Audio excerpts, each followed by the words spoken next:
Primo leve, é isto um homem? 4KB. Todos os dias se parecem um com o outro, e não é fácil contá-los. Há quanto tempo dura já este vai e vem em parelhas, da estrada de ferro ao galpão? 100 metros de chão em degelo, no ida sobre a carga, na volta com os braços caídos ao longo do corpo em silêncio. Ao redor de nós tudo nos é hostil. Por cima sucedem-se maldosas nuvens para tirar-nos o sol. Por todos os lados circunda-nos a equálida floresta de ferro retorcido. Nunca vimos seus limites, mas sentimos ao redor a presença má do arame farpado que nos segrega do mundo. E nos andaimes, nos trens manobrando, nas estradas, nas escavações, nos escritórios, homens, escravos e patrões. E os patrões, escravos eles também. O medo impede uns e o ódio os outros. Qualquer outra força emudece. Todos são para nós inimigos ou rivais.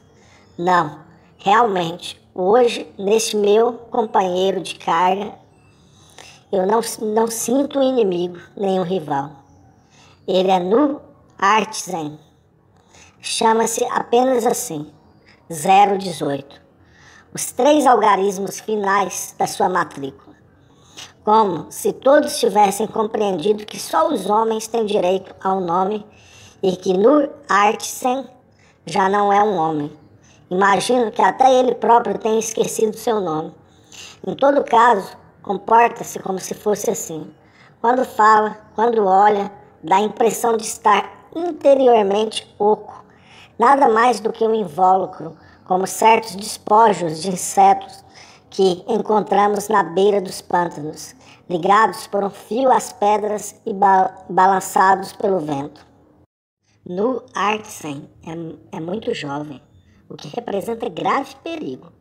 Não apenas porque os rapazes aguentam menos que os adultos as fadigas e o jejum, mas principalmente porque aqui, para sobreviver, precisa-se de um longo treino para a luta de cada um contra todos, que os jovens raramente possuem. Nu Artsen nem está especialmente enfraquecido, mas todos evitam trabalhar com ele. Tudo já lhe é indiferente, que não tenta fugir ao trabalho e às pancadas, nem procurar comida. Executa todas as ordens que recebe. É provável que, quando for enviado à morte, ele vá com essa mesma absoluta indiferença. Ele não possui nem essa astúcia elementar das bestas de carga, que param de puxar antes de chegar ao total esgotamento. Ele puxa, ou leva, ou empurra, enquanto tem forças para isso. Logo cede de repente, sem uma palavra de advertência, sem levantar do chão seu olhar opaco e triste.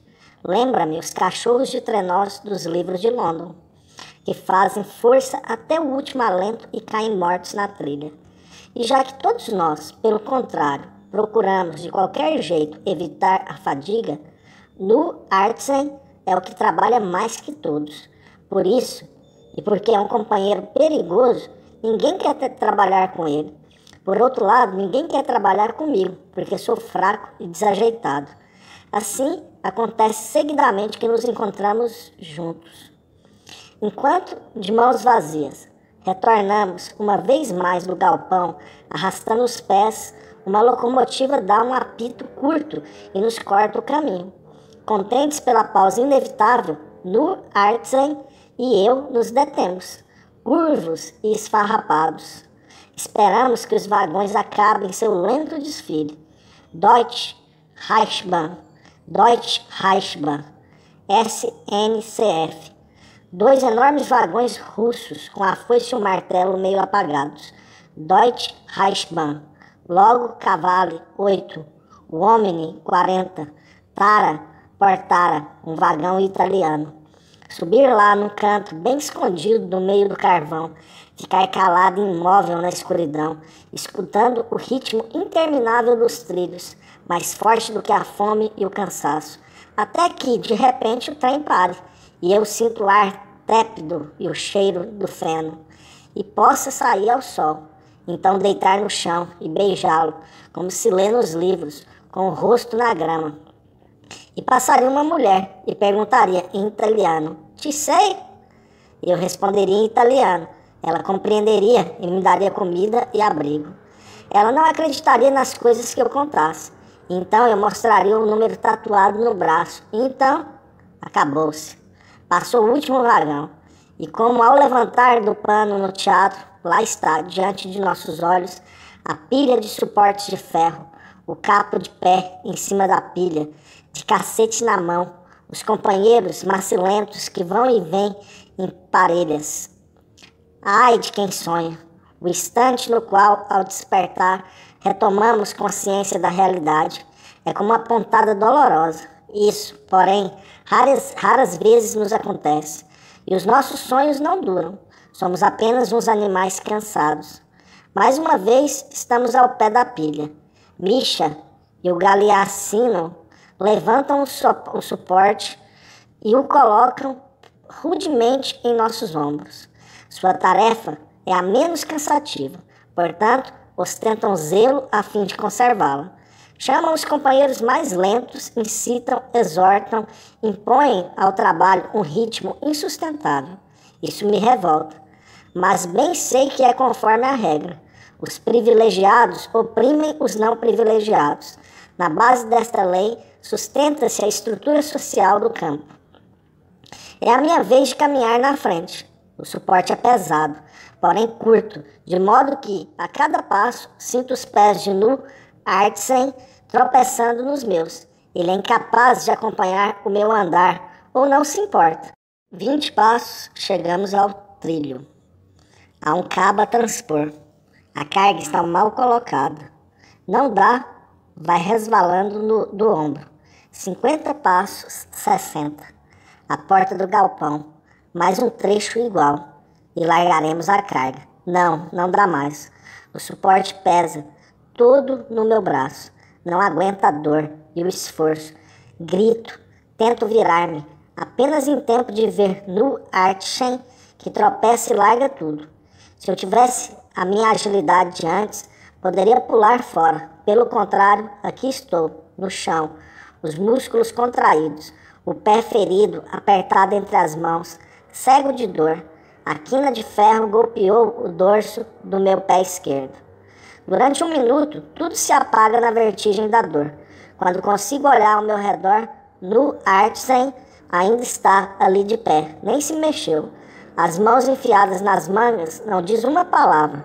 Olha-me sem a menor expressão.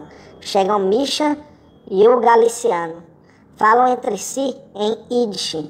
Dão-me não sei quais conselhos. Chegam Templar, David e os demais. Aproveitam a digressão para largar o trabalho. Chega o capo. Distribui pontapés, socos e palavrões. Os companheiros se dispersam como farela ao vento.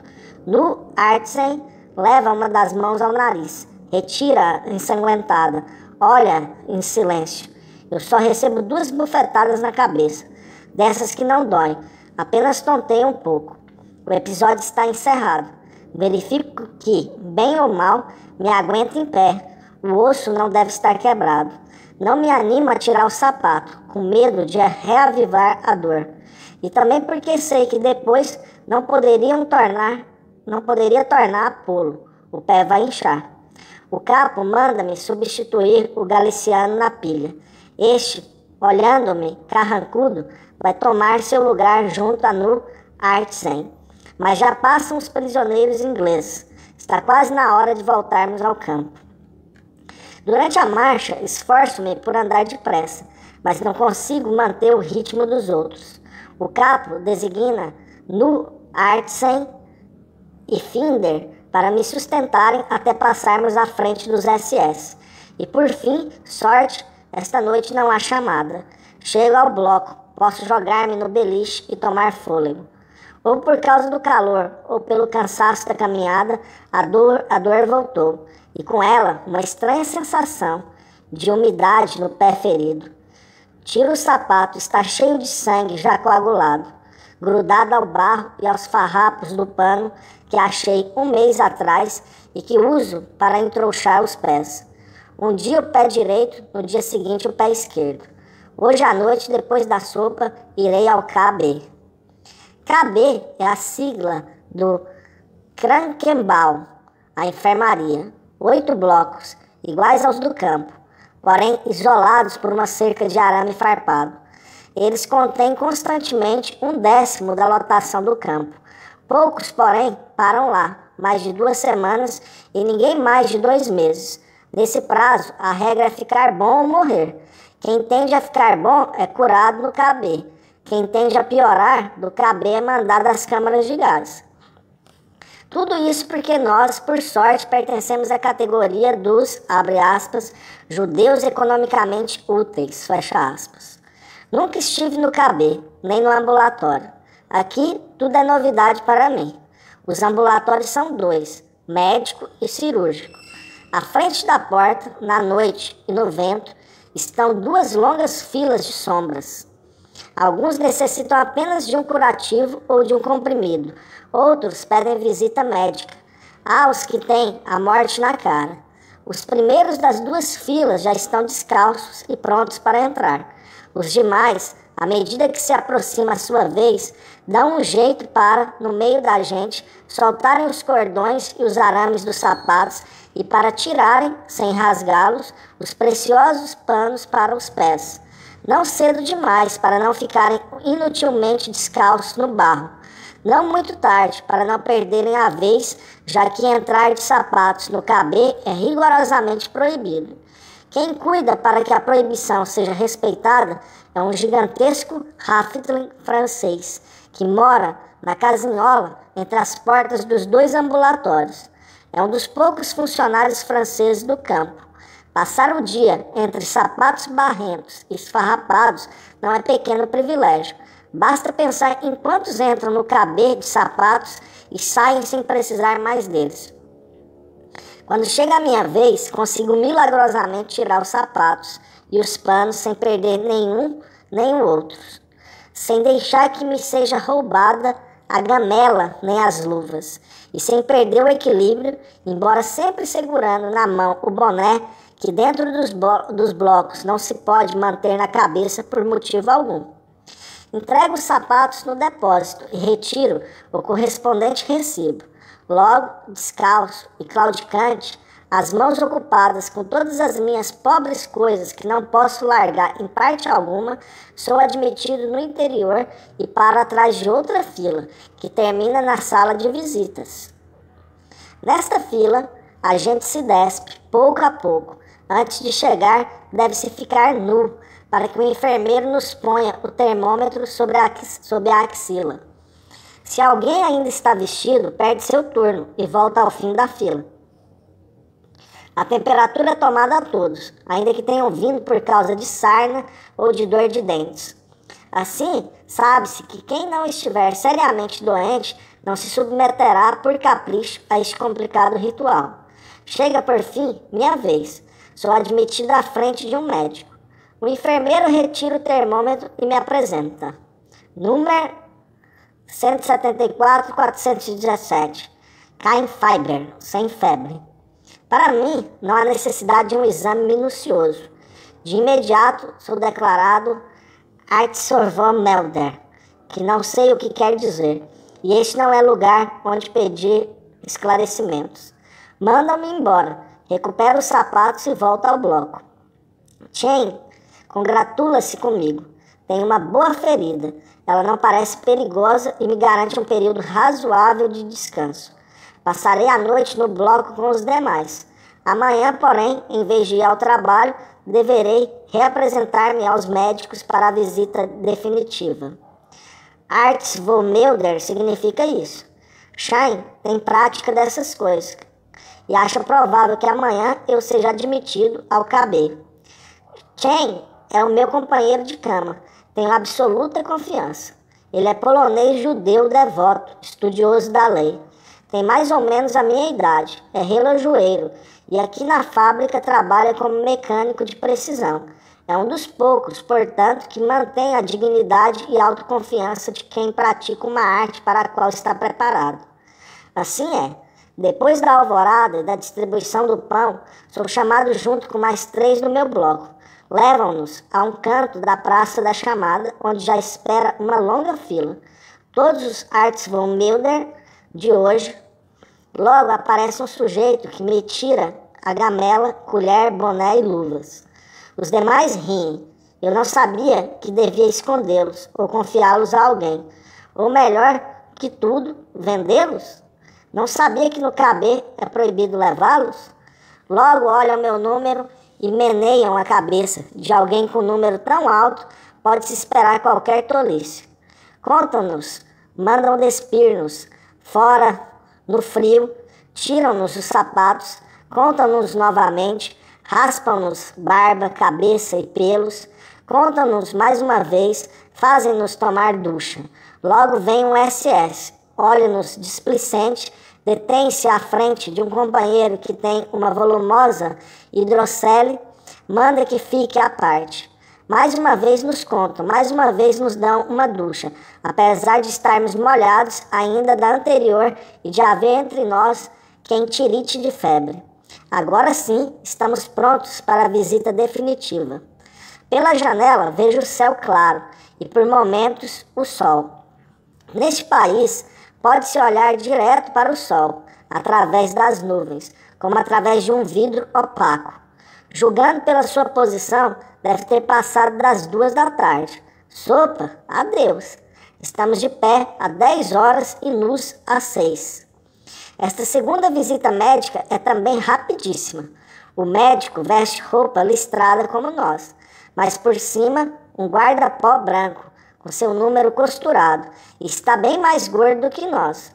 Ele olha e apalpa meu pé inchado e sangrento, arrancando-me um grito de dor. Logo diz: Aufgenommen, aceito, bloco 23. Fico ali, de boca aberta, à espera de maiores esclarecimentos. Mas alguém puxa-me bruscamente para trás, joga-me um abrigo nas costas, entrega-me umas sandálias e me manda para fora. A uns 100 metros está o bloco 23. Leio Schanungsblock. Quem sabe o que quer dizer? Dentro, tiram-me o abrigo e as sandálias. Mais uma vez, encontro-me nu e último de uma fila de esqueletos nus, os que baixaram hoje. Há muito tempo que parei de tentar compreender. Quanto a mim, estou tão cansado de me aguentar no pé ferido e ainda não medicado, tão enregalado e faminto, que já não ligo para nada. O dia de hoje bem pode ser meu último, e esta sala, a sala de gás, da qual todo mundo fala. E daí? Que é que eu poderia fazer? Dá no mesmo encostar-se na parede, fechar os olhos e esperar. O meu vizinho não parece judeu, não é circuncidado. E além disso, já aprendi que uma pele tão clara, um rosto tão largo, um corpo tão espadaúdo são típicos dos poloneses não judeus. Ele é uma cabeça mais alta do que eu, mas tem feições razoavelmente cordiais, como só as têm os que não padecem fome. Tento perguntar-lhe se sabe quando é que nos deixarão entrar. Ele se vira para o enfermeiro que tem idêntico tipo físico e que está fumando num canto. Falam, riem juntos sem me responder, como se eu nem estivesse ali. Logo, um deles pega o meu braço, olha o número, então os dois riem mais alto. Todo mundo sabe que os 174 mil são os judeus italianos, os bem conhecidos judeus italianos que chegaram há 2 meses. Todos advogados, todos doutores, eram mais de 100 e já são apenas 40. Os que não sabem trabalhar, os que se deixam roubar o pão, os que apanham de manhã até a noite, os alemães chamam-no de Zweilinkhan, 2 mãos esquerdas. Até os prisioneiros poloneses desprezam-nos, porque não sabem falar Yiddish. O enfermeiro aponta as minhas costelas ao outro, como se eu fosse um cadáver na sala de anatomia. Mostra as pálpebras, as faces inchadas, o pescoço fino.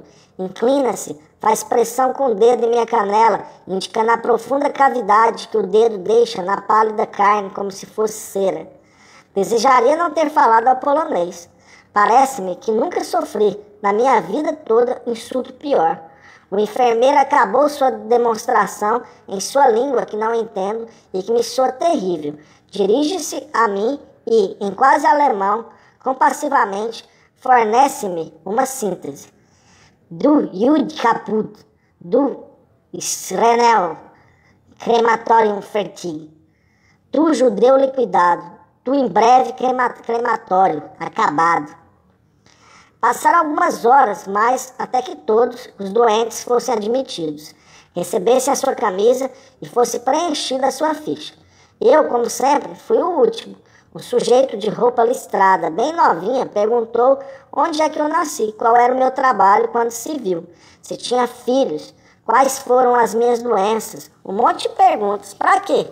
Tudo isso é uma complicadíssima farsa para rir de nós. E esse seria um hospital onde mandam a gente ficar de pé, nu, para fazer-lhe perguntas? Por fim, a porta abre-se também para mim e posso entrar no dormitório. Aqui também, como em toda parte, beliches de 3 andares, em 3 filas em todo o bloco, separadas por 3 estreitíssimos corredores. As camas são 150, os doentes uns 250, portanto, 2 na maioria das camas. Os das camas superiores, apertados contra o teto, mal podem sentar. Debruçam-se, curiosos, para olhar os recém-chegados. É o momento mais interessante do dia. Topa-se sempre com algum conhecido. Eu fui destinado à cama 10. Milagre, está vazia. Espicho-me voluptuosamente. É a primeira vez, desde que estou no campo, que tem uma cama só para mim. Apesar da fome, adormeço. A vida no KB é a vida no limbo. Os sofrimentos materiais não são muitos, a não ser a fome e os ligados às doenças. Não faz frio, não se trabalha e desde que não se incorra em alguma falta grave, não se apanha. A alvorada é às 4, também para os doentes. A gente tem que arrumar a cama e lavar-se, mas não há muita pressa nem rigor. Às 5h30, distribuição de pão. Pode-se cortar o pão sossegadamente em finas fatias e comê-lo em paz, deitados na cama. Pode-se dormir novamente até o meio-dia, hora da distribuição da sopa.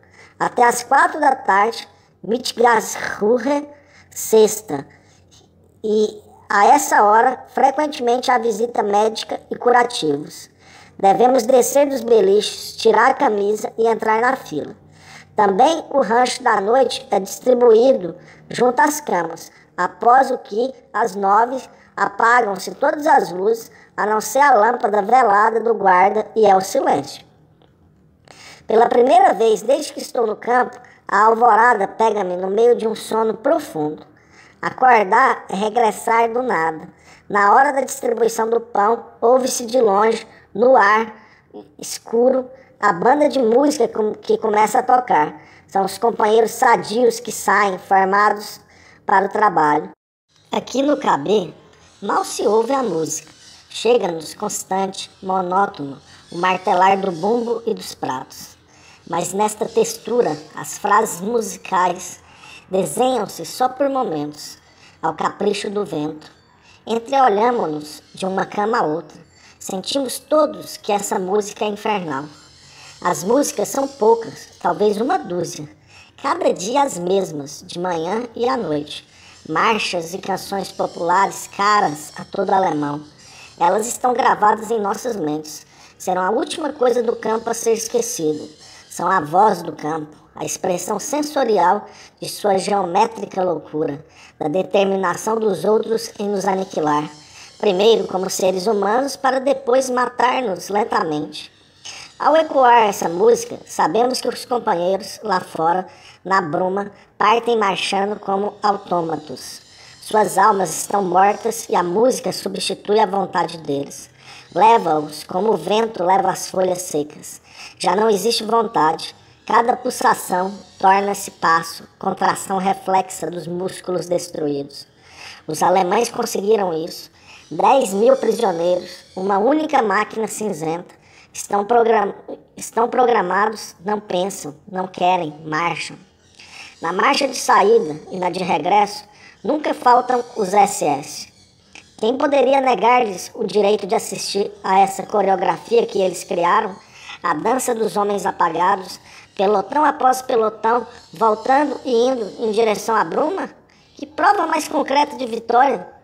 Também os KB conhecem esse ir e voltar do trabalho, a hipnose do ritmo interminável que mata o pensamento e embota a dor. Passarão passarão por isso outra vez.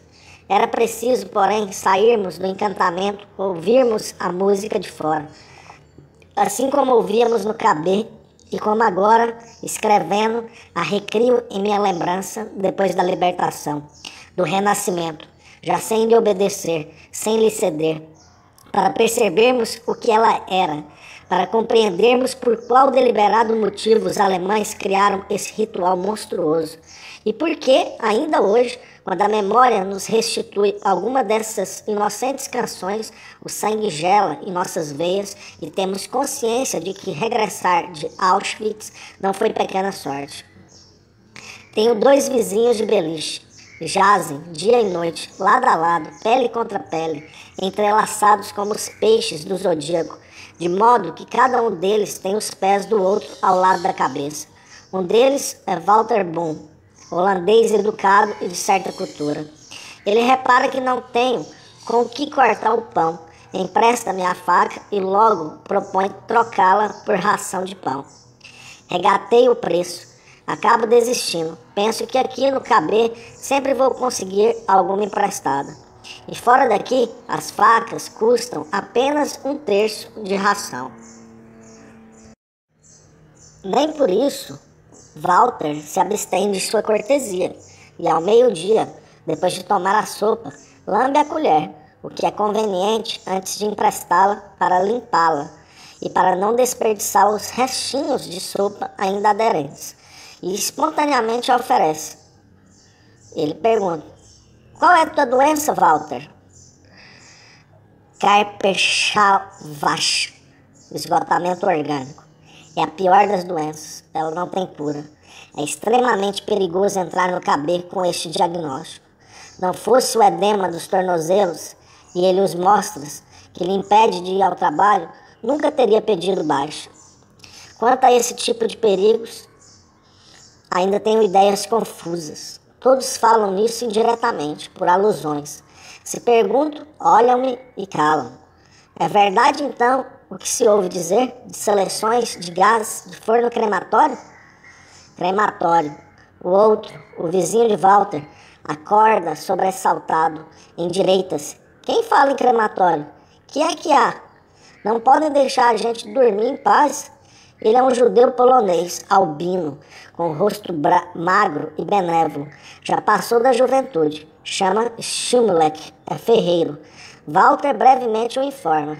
Dar Stalainer. Não acredita nas seleções? Schumleck esforça-se por falar alemão, mas fala Yiddish. Tão grande, porém, é a sua ânsia evidente de fazer-se compreender que, bem ou mal, compreendo. Faz Walter calar com um gesto. Cabe a ele me convencer. Me mostra teu número. Tu és 174.517. Esta numeração começou há 18 meses e vale para Auschwitz e os campos que dele dependem. Nós somos agora 10.000 aqui em Buna Monowitz. Os 30.000, talvez entre Auschwitz e Birkenau. Vous sind da Ander? Onde estão os outros? Talvez transferido para outros campos. Smulik abana a cabeça. Diz a Walter. Will nix verteilen. Ele não quer compreender. Estava escrito, porém, que em breve eu entenderia. E às expensas do mesmo Schumleck. À noite, abriu-se a porta do bloco. Uma voz gritou. Achtung! Atenção! Todo barulho cessou. Fez-se silêncio de morte. Entram 2 SS, um dos quais cheio de galões. Seria um oficial? Ouviam-se seus passos no bloco, como se este estivesse vazio. Falaram com o médico-chefe. Este mostrou um registro, apontando uma outra anotação. O oficial tomou nota numa caderneta. Schumleck, toca-me o joelho. Passaf, cuidado. O oficial, seguido pelo médico, passa em silêncio, displicente, entre os beliches. Tem um chicote na mão, dá uma chicotada numa ponta de cobertor que pende de uma cama alta. O doente apressa-se a ajeitá-la. O oficial prossegue. Outro doente tem a cara amarela. O oficial arranca-lhe os cobertores, apalpa-lhe o ventre, diz gut, gut, e vai adiante. Aí está. Deitou o olhar em Schumberg. Pega a caderneta, controla o número da cama e o da tatuagem. Eu, da cama de cima, posso enxergar muito bem. Fez uma cruzinha ao lado do número de Schumberg. Depois prossegue. Olho para Schumberg e atrás dele vejo o olhar de Walter. Não pergunto mais nada. No dia seguinte, em vez do grupo habitual dos que tiveram alta, saem 2 grupos diferentes. Os primeiros foram barbeados e tosquiados e tomaram duchas. Os outros saíram assim como estavam, barbudos, sem fazer curativo, sem ducha. Ninguém se despediu deles. Ninguém lhes deu recados para os companheiros sãos. Neste grupo estava Schumberg. Assim, de um modo discreto, sossegado, sem ostentação, sem cólera, pelos blocos do KB, cada dia vai à morte e toca este ou aquele. Quando Schumberg foi embora, deixou-me a faca e a colher. Walter e eu evitamos olhar-nos e ficamos um tempo em silêncio. Logo Walter me perguntou como é que eu consigo conservar tanto tempo a minha ração de pão. Esclareceu que ele costuma cortar a dele ao comprido para ter fatias mais largas e passar melhor a margarina. Walter me explica muitas coisas. E Schonungsblock significa bloco de descanso. Aqui só tem doentes sem gravidade ou convalescentes, ou que não precisam de tratamento. Entre eles, ao menos uns 50 disentéricos. Estes são controlados a cada 3 dias. Põe-se em fila no corredor. No fim, há 2 bacias de folha e o enfermeiro com registro, relógio e lápis.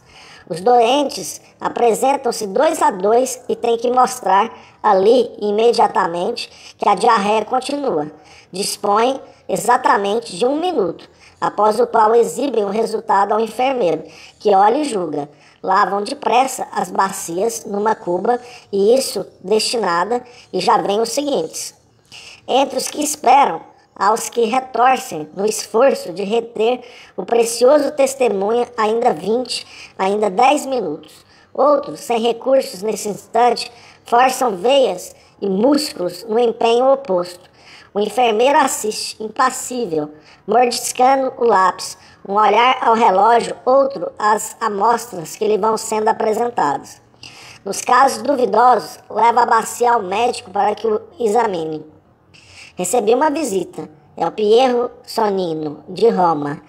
Viu como o tapeei? Piero tem uma esterite bem leve, mas está aqui há 20 dias. Gosta, descansa e engorda. Nem liga para as seleções e resolveu ficar no KB até o fim do inverno, custe o que custar.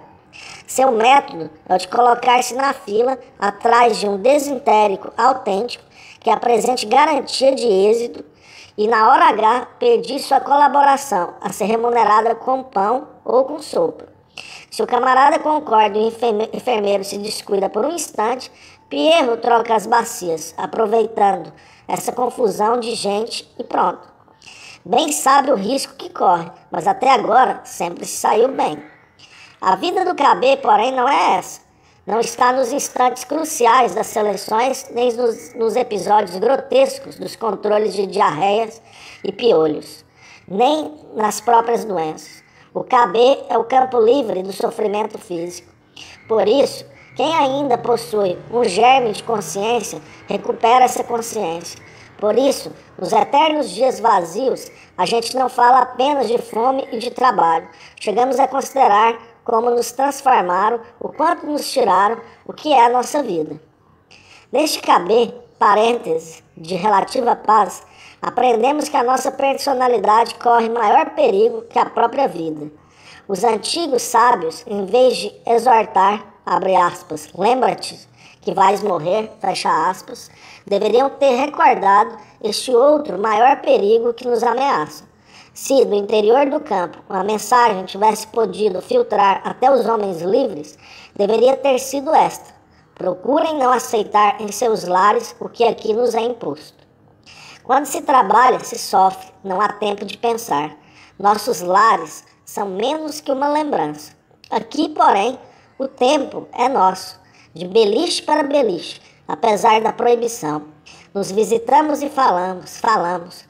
O bloco de madeira, apinhado de humanidade sofredora, está cheio de palavras, de lembranças e de uma dor diferente. Helwen. Chama-se em alemão essa dor. É uma palavra bonita, significa dor do lar. Sabemos de onde viemos. As lembranças do mundo de fora povoam nossos sonhos e nossas vigílias. Percebemos com assombro que não esquecemos nada. Cada lembrança evocada renasce à nossa frente, dolorosamente nítida. Não sabemos, porém, para onde vamos. Talvez sobrevivamos às doenças e escapemos às seleções. Talvez aguentemos o trabalho e a fome que nos consomem. Mas e depois? Aqui, longe, por enquanto, das blasfêmias e das pancadas, podemos retornar dentro de nós mesmos e refletir. E torna-se claro, então, que voltaremos. Viajamos até aqui nos vagões chumbados. Vimos partir rumo ao nada nossas mulheres e nossas crianças. Nós, feito escravos, marchamos 100 vezes, ida e volta, para a nossa fadiga, apagados na alma antes que pela morte anônima. Não voltaremos. Ninguém deve sair daqui. Poderia levar ao mundo, junto com a marca gravada na carne, a má nova daquilo que em Auschwitz o homem chegou a fazer do homem.